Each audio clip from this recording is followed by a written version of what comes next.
you're watching this video of mine, I'm sure you've already gone through tons of other videos on YouTube where people share with you their must-know strategies and how to crack exam in 3 months and so on. I have also done the same while I was preparing last year. But try to watch minimal number of videos and make sure you stick to things that work for you.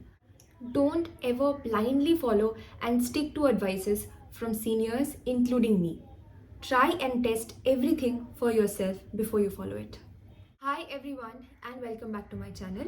I am Dr. Anushka and today in this video of mine, I'll be discussing with you updated and revised strategy for NEETPG 2022, which after postponement is supposed to be conducted on the 21st of May this year.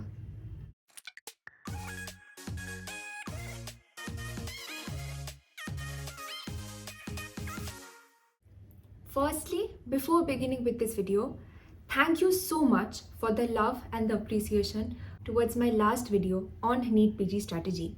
It already has thousands of views, equal number of comments, and people mailing me to thank me and to say how motivated they are to give in their best shot in this year of NEETPG.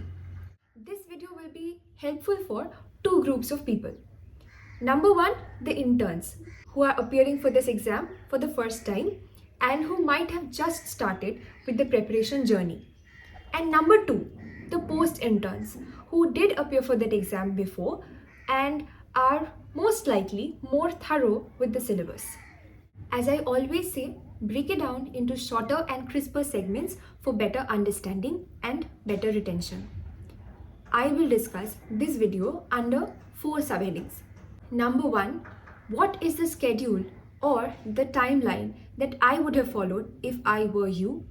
Number 2, what is my message to all the interns and the people who are working every day while preparing for their NEETPG? Number 3, what will my message be to all the post-interns and for all the people who have appeared for this exam previously? And number 4, the motivation and the tip. Now, if you've already watched my video previously that I posted, you would already know that I love to make schedules on a piece of paper and to strike out things that I've already done for the day.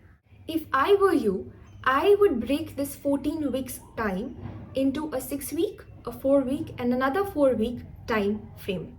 This video would be dedicated for that first 6-week time frame from the 12th of February to the 26th of March.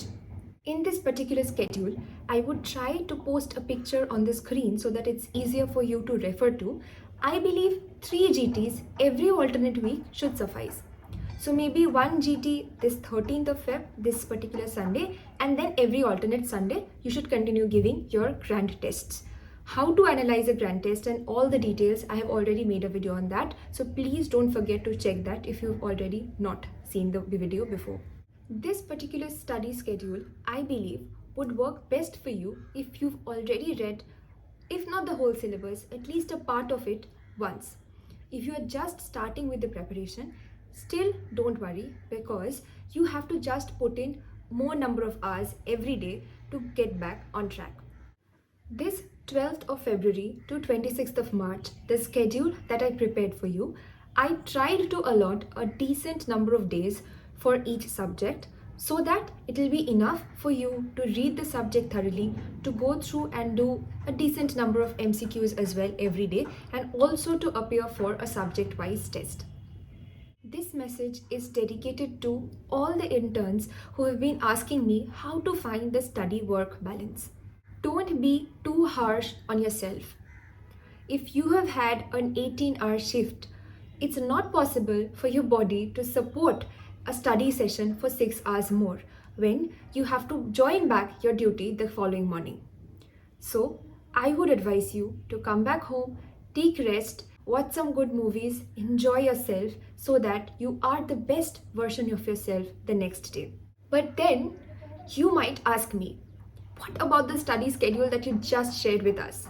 How will we be able to prepare for the exam if we are sleeping after coming back from work?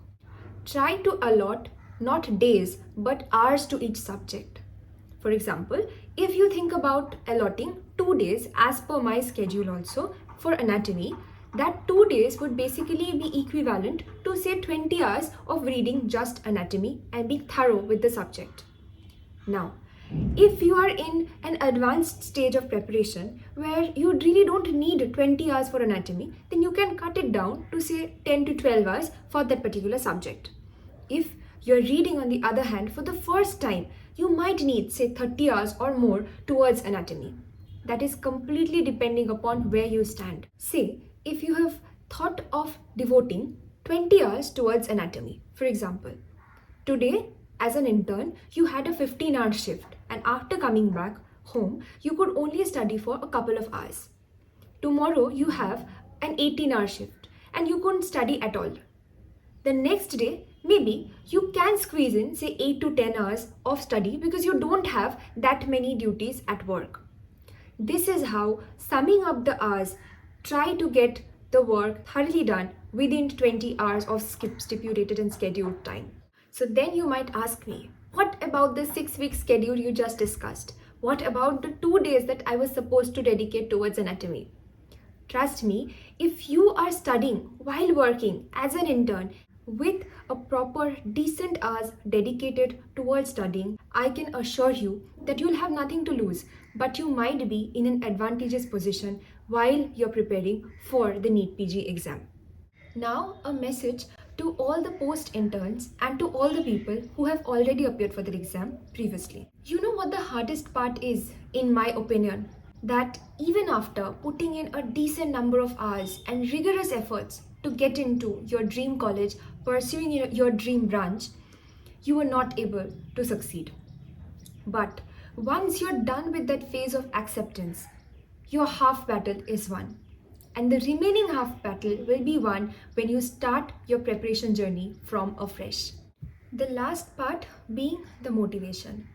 As I always emphasize on the fact that don't forget that not qualifying for this exam would take away from you what you already have. You are a doctor and you are trained to heal people.